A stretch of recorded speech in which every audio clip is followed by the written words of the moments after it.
Бүгінгі дайындалатын тағам дұрыс тамақтану құймағы. Бұл құймақтың құрамына 2 жұмыртқа, 1 шай қасық ас содасы, 2 жарым ас қасық жүгері крахмалы және 200 мл айран. Бәрін бірге қосып араластырып аламыз.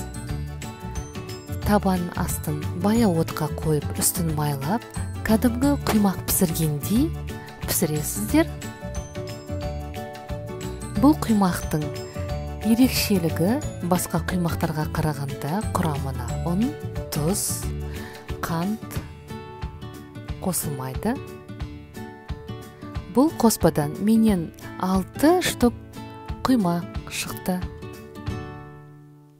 Егерде шет-шеттері жабысып қалған жағдайда шеттерін былай пышақпен кішкене ажыратып аламыз.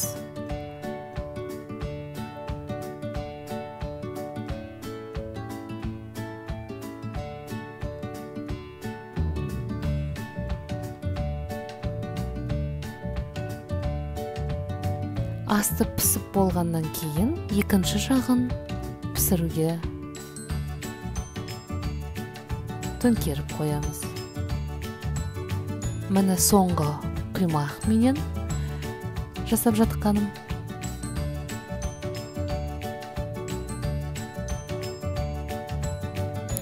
Егерде ұнап жатса, маған лайк жазылуды ұмытпаңыздар.